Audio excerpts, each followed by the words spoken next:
जी, तो आपने देखा लास्ट हम बिल को किस तरह हमने क्रेडिट नोट को अप्लाई किया था। अब हम देखते हैं कि किस तरह आप बिल्स को इंपोर्ट कर सकते हैं। आपके पास बहुत ज़्यादा बिल्स रिसीव हुए एक ही क्लाइंट की तरफ से या डिफरेंट क्लाइंट की तरफ से, तो आप उसको एक्सेल में क्रिएट करके एक सीएसवी फाइल में क्रिएट करके आप ज़ीरो पे इंपोर्ट कर सकते हैं। तो वो किस तरह करते हैं वो हम स्टेप बाय स्टेप देखें। सबसे पहले आपने इंपोर्ट में जाना है। जी, तो इंपोर्ट में सबसे पहले आपने जो सैंपल दिया हुआ है, जो ज़ीरो का सैंपल है, क्योंकि ज़ीरो इसको एक्सेप्ट करेगा उस वक़्त जब हम अपने बिल्स का जो डेटा है हमारे पास वेंडर का जो हमें बल्क में हम एंटर करना चाह रहे हैं, उसको हम ज़ीरो के फॉर्मेट पे कन्वर्ट ना कर दें। तो वो फॉर्मेट क्या है, उस फॉर्मेट को हम देखेंगे, हमने पहले उसको डाउनलोड कर लेना है। अब इस फॉर्मेट के अंदर कुछ ऐसी चीज़ें हैं जो ऑप्शनल हैं और कुछ ऐसी चीज़ें हैं जो ज़रूरी हैं, जो कि उसके बगैर ज़ीरो उसको एक्सेप्ट नहीं करेगा। तो हम उनको देखते हैं। सबसे पहले तो आपने देखना है कॉन्टैक्ट नेम आ रहा है, ईमेल एड्रेस आ रहा है, पीओ एड्रेस आ रहा है। जो कॉन्टैक्ट नेम है वो यहाँ जैसा कि आप देख रहे हैं कि जो भी इंफॉर्मेशन रिक्वायर्ड है उनके साथ ज़ीरो ने ये स्टार का साइन दिया हुआ है कि ये चीज़ें ज़रूरी हैं, इनके बगैर आप जो भी बिल इंटर करेंगे वो बिल इंटर नहीं होगा। तो इसके साथ स्टार नहीं है तो ये ऑप्शनल है।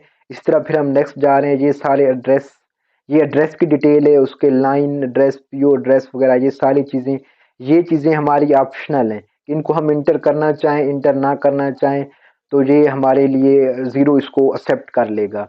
उसके बाद इनवाइस नंबर, ये अब ये रिक्वायर्ड है, इसके बगैर बिल एक्सेप्ट नहीं, ज़ीरो एक्सेप्ट नहीं करेगा। इनवाइस डेट ये भी रिक्वायर्ड है। ड्यू डेट ये भी रिक्वायर्ड है। उसके बाद टोटल है, ये नहीं रिक्वायर्ड, ये ऑप्शनल है, ये ज़ीरो ऑटोमेटिकली कैलकुलेट करेगा।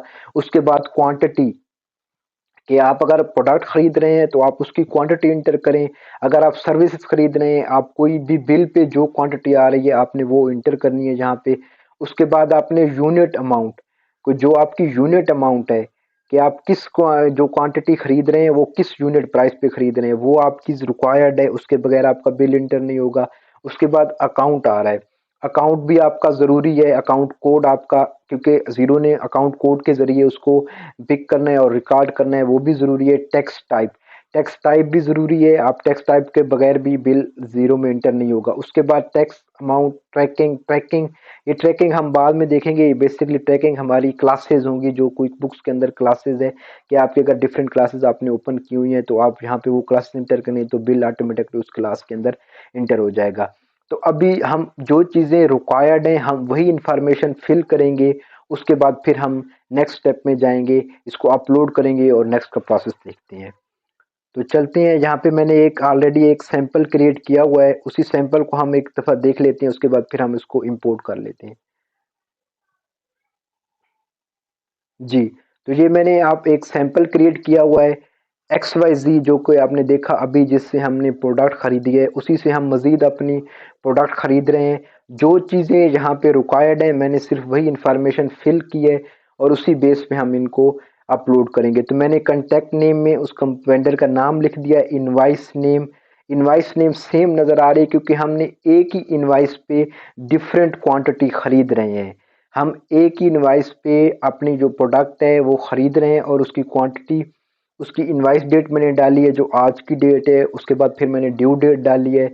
उसके बाद इन्वेंट्री कोड, एटम कोड डाला है। ये हमने एटम कोड जब हम इन्वेंट्री कर रहे थे उसलिए उस वक्त हमने इस पे डिटेल पे बात की थी। अभी हम इसको जिस तरह हमने ज़ीरो में इंटर किया हुआ है आपने सेम वही देना है जो आपने ज़ीरो में इंटर किया हुआ है। डिस्क्रिप्शन भी है, डिस्क्रिप्शन जहाँ पे आपके पास ऑप्शनल है, आप इसमें कुछ भी ऐड कर सकते हैं। जो डिस्क्रिप्शन आपके बिल पे आ रही होगी आपने वही इंटर कर देनी है। जहाँ पे क्वांटिटी रिक्वायर्ड थी मैंने क्वांटिटी डाली है, यूनिट कास्ट डाली है, जितनी भी हमने हमारी प्रोडक्ट का यूनिट है हमने वो इंटर किया। उसके बाद अकाउंट कोड ऐड किया है कि हमारी जो ये इन्वेंट्री हम परचेज कर रहे हैं वो किस अकाउंट में रिकॉर्ड हो। तो हमने इन्वेंट्री ट्रैक का ऑप्शन किया हुआ है, इसलिए हमारी जो भी इन्वेंट्री होगी हम परचेज करेंगे वो हमारी बैलेंस शीट के इन्वेंट्री अकाउंट में रिकॉर्ड होगी। उसके बाद टैक्स टाइप है, टैक्स टाइप का आपने ख्याल रखना है, आपने सिर्फ रेट नहीं डालना, आपने जिस तरह जीरो के अंदर इंटर किया हुआ है अपना टैक्स, आपने उसी तरीके से सेम कॉपी पेस्ट ही करना है, क्योंकि जब तक आप वही नहीं डालेंगे तो जीरो इसको नहीं उठाएगा और वो आपकी इंपोर्ट का प्रोसेस को रिजेक्ट कर देगा। तो ये हमने वही डालना है जो हमने जीरो में इंटर किया हुआ है। उसके बाद ये चीज़ें ऑप्शनल थी इसलिए हमने इनको ब्लैंक छोड़ दिया। अब मैं इसको सेव करता हूँ, तो हम जाते हैं यहाँ से सेव आपने इसको CSV फाइल में करना है, क्योंकि जीरो CSV फाइल को ही एक्सेप्ट करता है। तो यहाँ से मैंने सेव कर दिया है। अब मैं अपनी जीरो की स्क्रीन पे जाऊंगा। जी, तो ये बता रहा है कि आपने जो do not change the column heading provide, आपने कॉलम हेडिंग को चेंज नहीं करनी, और डेट फॉर्मेट आपने वही फॉलो करना है जो आप जिस कंट्री में आप हैं।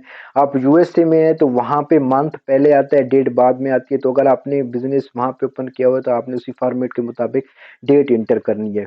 उसके बाद इंपोर्ट अपडेटेड फाइल, आप अब आपने इंपोर्ट जो फाइल आपने क्रिएट की है उसी फाइल को अब हम अपलोड कर देंगे।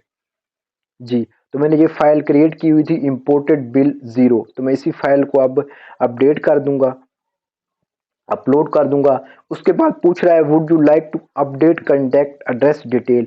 अगर आपने सही तरीके से फिल किया हो कि आपने जो भी कंटैक्ट हैं उनके आगे एड्रेस भी लिखा होगा, तो जीरो उसको ऑटोमेटिकली वो आपसे पूछ रहा है कि हम उसको ऑटोमेटिकली ऐड कर लेंगे या ना करें।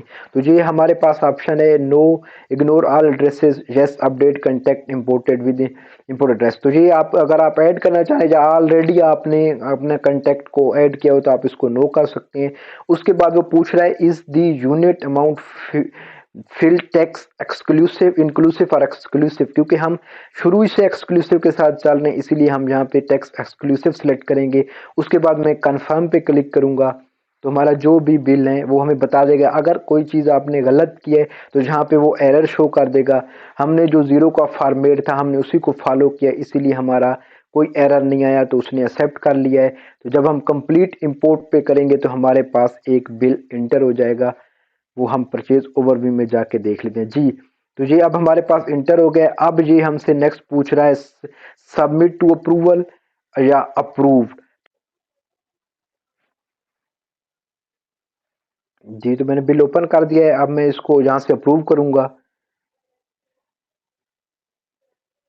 जी, तो हमारा बिल ये अप्रूव हो गया है, जो बिल हमने इंटर किया था। आप इसको अप्रूव से पहले रिव्यू भी कर सकते हैं, मैंने अप्रूव कर दिया था क्योंकि हमने इसको इंटर ठीक तरीके से किया था। आप इसको रिव्यू भी कर सकते हैं, कोई चीज़ आपने चेंज करनी है वो चेंज भी कर सकते हैं। तो ये देखें, ये हमारा बिल इंटर। अब हम परचेज ओवरव्यू में जाएंगे तो जहाँ पे हमारे पास जो हमारी लाइबिलिटी वो ज़्यादा शो हो जाएगी, क्योंकि अभी हमने एक बिल और इंटर किया है। तो ये बिल हमारा आ रहा है जो अभी हमने इंटर किया है। तो ये देखा आपने किस तरह हम इंपोर्ट बिल कर सकते हैं। अब नेक्स्ट